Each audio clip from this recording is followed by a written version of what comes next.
Congratulations on the purchase of your brand new Broaster ES24. I'm Chef Ken, and today we're going to jump into operational training on your brand new fryer.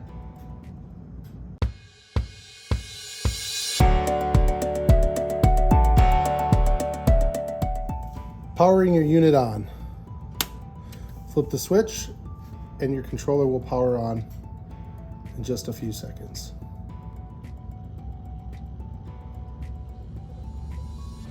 It will always ask you to confirm your oil level before starting. The burner will not kick on until you hit OK. So it's very important that you check your oil. You'll fill it up to the cold fill line here in the unit, noted on the back probe guard.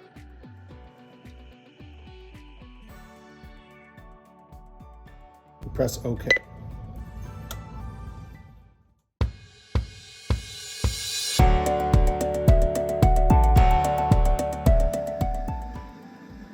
Our unit is now in the cook screen. You'll see on this unit we have a warm-up mode set up. This is going to bring our oil to 270 degrees and then wait for us to select a preset to take it to the appropriate temperature for cooking when it's time.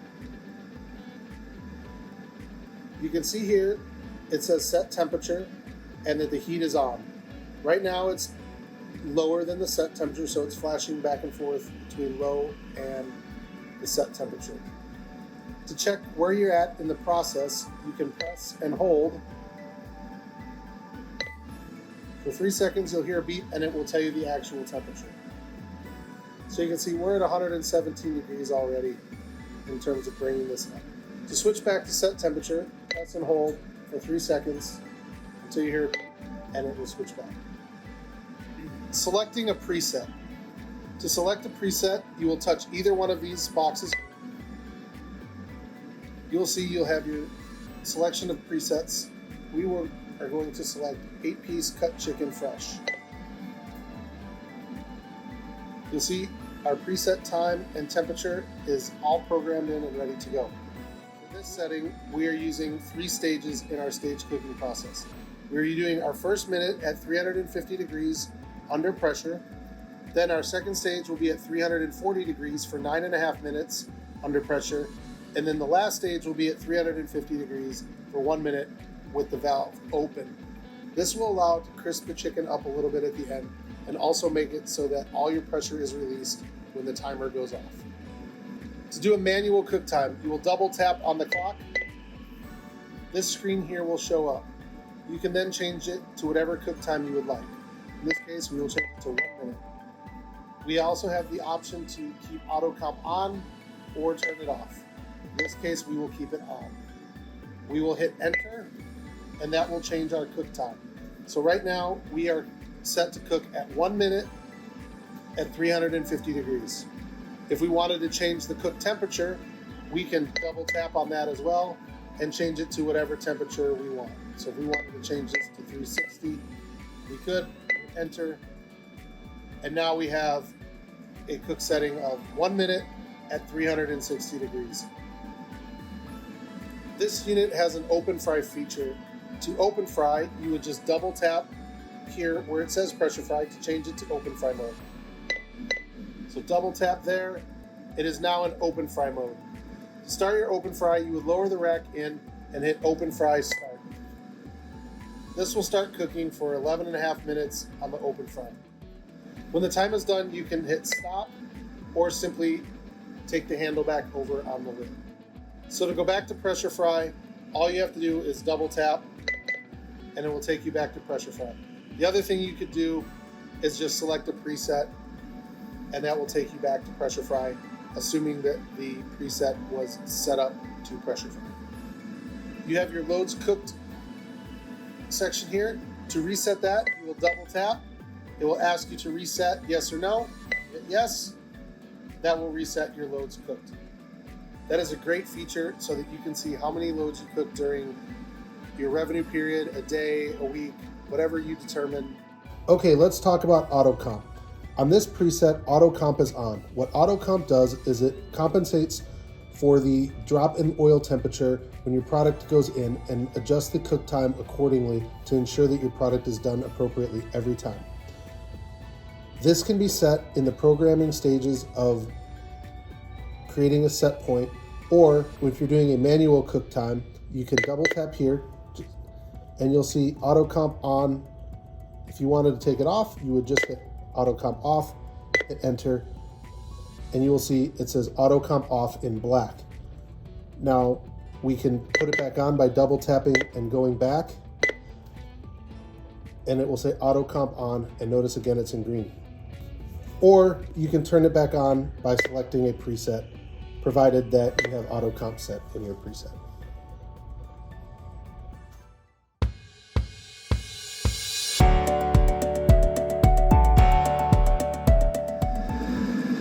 You'll notice on the SmartTouch controller you have 4 tabs across the top. You have Cook, Manage, Oil, Setup, and Help.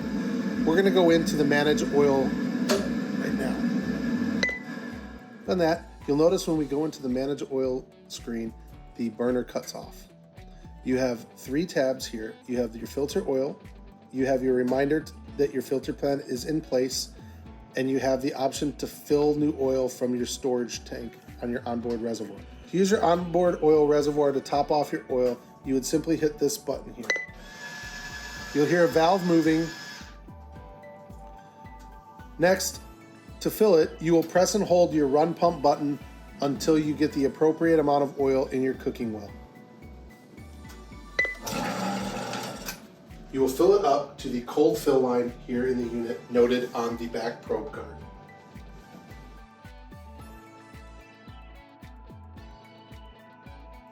It's important to note that the pump will only be pumping oil as long as you're holding that button. Once you take your finger off, it will stop.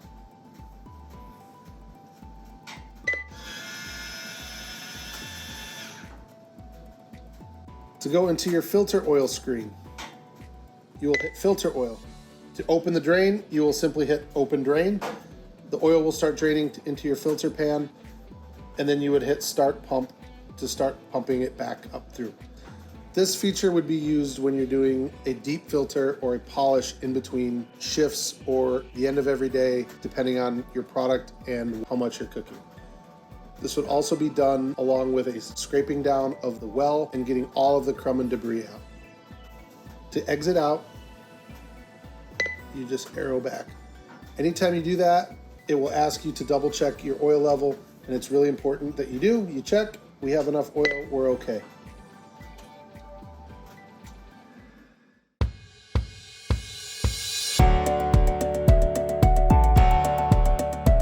Hello, this is Ron Kolesh, and I'm here today to talk to you about the setup screen. Now, from the operator's point of view, the setup tab has a lot of features that they can use anytime they'd like to.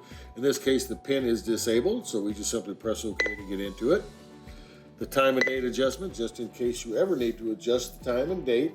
Daylight savings time, if you change time zones, take the machine with you, whatever reason. And also, if the controller happens to be unplugged for several weeks, doesn't have any power going to it, then it can lose the date and time, and it'll tell you that when you turn it back on eventually. It'll ask you to set the date and time. And you can do that from the screen where you turn it on, or you can go to the setup screen and do it there. The temperature that the operator sees here allows them to either turn on Fahrenheit or Celsius just by pressing that button, Fahrenheit or Celsius. The manual time and temperature button right now is on, which means that from the cook screen, you can press the time button twice, set a time, and cook a product manually without using the presets. However, if the owner or manager of the machine prefers, they simply turn that off, and now you can only use the presets. You cannot manually change the time or temperature from the cook screen. So we're going to leave it on.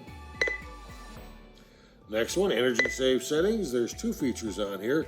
One, the top one, set energy save timer. This is right now set for 15 minutes, which is a very short amount of time, but if nobody touches the control in a 15-minute period, it sits idle for that long, then it will automatically go to an energy save mode, which drops the temperature set point down to 270 degrees, changes the screen to indicate that it's on energy save. And it'll keep the burners off until the oil cools down to 270 degrees. You have to press OK to exit that, and then of course when you exit it, if the oil has cooled, it'll have to reheat to the cooking temperature before you can start cooking on it. But it's there as an energy and an oil savings because it's much cheaper to keep oil at 270 than it is at, say, 340, that being a normal cooking temperature. Also, we have the auto shutoff timer. That one, if you have a time set on it by hours and minutes, if you set, say, 1 hour and 30 minutes, then after 1 hour and 30 minutes, if nobody touches the control, it'll actually automatically shut off. It won't try to maintain any temperature at all. The controller itself stays powered, but it displays auto shut off enabled. Press OK to continue, and you simply press OK, the controller will come back on. That's for if you are afraid that at the end of the night, when you close down, you forget to turn the machine off, you're not keeping it at cooking temperature or even at 270 degrees all night long. So to save your oil and to save energy, it'll shut off for you if you set something on there. On both of these, if you're at 0, if you'd leave it at 0.00, that's disabled and you'll never have an auto shut off or an energy save. Pin maintenance, this allows the operator to establish whatever they want for a pin. That's the personal identification number that gets you into the setup screen. Right now it's off, so if the operator wanted to protect the setup settings that he has from his hourly cooks, he can set a pin in there, turn it on, and then only he or whoever he gives the pin to, or she, can access the setup screen. Right now it's off, but simply pressing the button there turns it on, and then of course you want to set whatever kind of pin you want. 5582. Now in this case, this machine, you have to use 5582 to get into the setup screen. But I'm going to turn it off and leave it like we found it. Presets, you can spend half a day in this screen if you want. All of the presets that are on there, you can change the order of, you can make some of them, you can disable some of them, you can create new ones. By disable some, you can see right now that this one right here, number 6, 8-piece chicken mixed frozen, is gray. The rest of them are more of a bold black on the title. That one is actually disabled, so that one does not show up when you go to select a preset from your cook screen. If I wanted to re-enable that, I'd simply select it. And then under active, it's no, I would change it to yes. And at the same time, if I wanted to, I could change the name. Just press the button there, and I would get a keypad to change the name. I'm going to cancel that. I could also change the preset number. It's number 6. I want to change it to be my number 4 preset. I can change that. I can change the temperature. I can change the time. And I can change whether or not it has pressure on or off. I can even set up up to 5 different stages of cooking. I can have the pressure on or off for each stage. I can change the HACCP color to poultry is yellow, but if I'm I'm changing it to, let's say, country fried steak, I would change it to meat, and now it would be red instead of yellow. Makes them a lot easier to find when you go to select a preset. Of course, you also have blue for seafood, and you have green for vegetable, but we're going to leave this one as poultry. So these are all the changes you can make here. And once you're done making them, simply press OK, and we will see that one's going to go black, and it's going to change to number 4, because those are the changes that I made. At this time, we can also add a new preset by selecting that. You can't get a picture on it this way, but you can name it. You can give it all the time. All the settings can be changed however you like, but it simply won't have a picture. It'll just have a name. So I'm going to back out of that, not make a new one. You can load a menu from a flash drive, the USB port right here. You have a menu on a flash drive. Hit load menu, and it will go look for a menu on the flash drive. Don't have one there, so it's going to tell us to put one in. We're not going to put one in right now, but that's how you do it. Oops.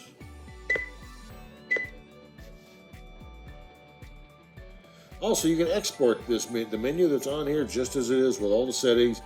Press export, and you put a flash drive in the USB port, type in a menu name, a name for that menu, push export, and it will export that menu onto the flash drive. And then you can use that menu, put it on other machines. So you have multiple machines in the same location, all with the exact same presets.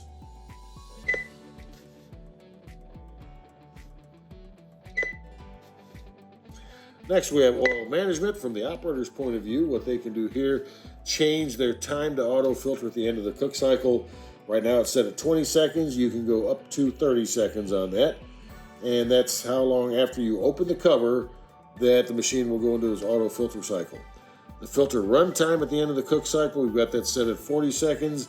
And you can go anywhere from 10 seconds up to, I believe, a full minute. And that's how long the pump will run with the drain valve open.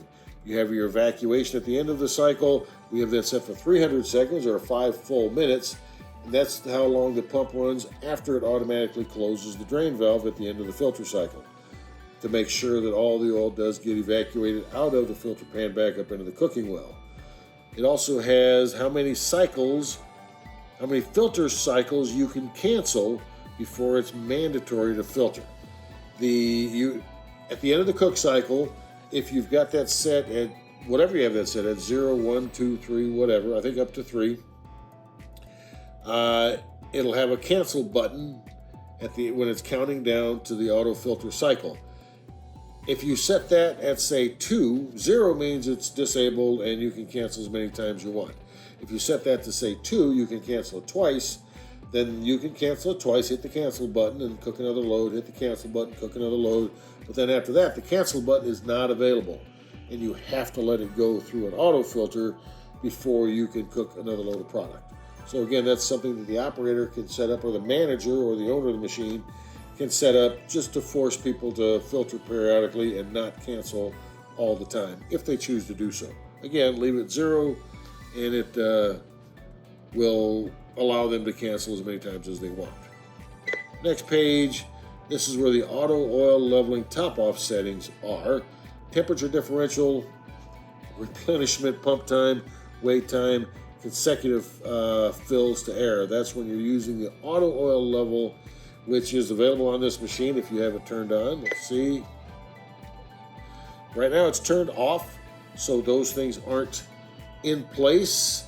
If you turn it off, just simply means you monitor the oil and you have to manually top it off using the replenishment tank that's already on the machine.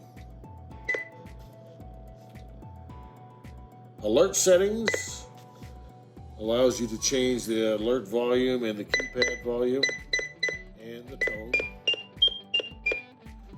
to anything you want to make sure you can hear this machine clearly in your kitchen. Also, we have a pressure release at the end of the cycle. We have it set at 20, so 20 seconds before the end of the cycle, the controller will automatically open the pressure regulating valve and allow pressure to start releasing. That way, at the end of the cycle, it's 0 and it beeps to let you know that the cycle's over. By the time you get to the machine, the pressure is gone or almost gone, so you have to stand there waiting for the pressure to get low enough to open the cover. It also has these 3 warnings: drain plugged warning, incomplete evacuation warning, and stir agitate reminder. Those are all 3 turned off on this machine right now. And that's the setup screen that the operator gets to. When they're done, simply either hit one of the tabs at the top or exit setup, and exit setup takes you right back to the cook screen.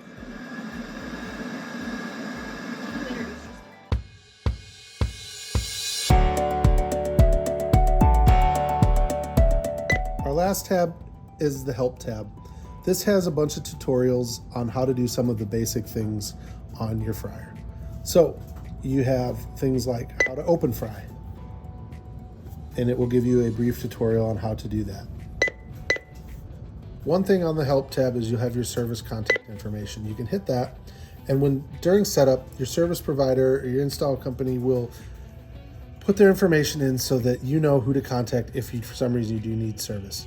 It also has here your serial number, so when they ask what your serial number is, you have it readily available.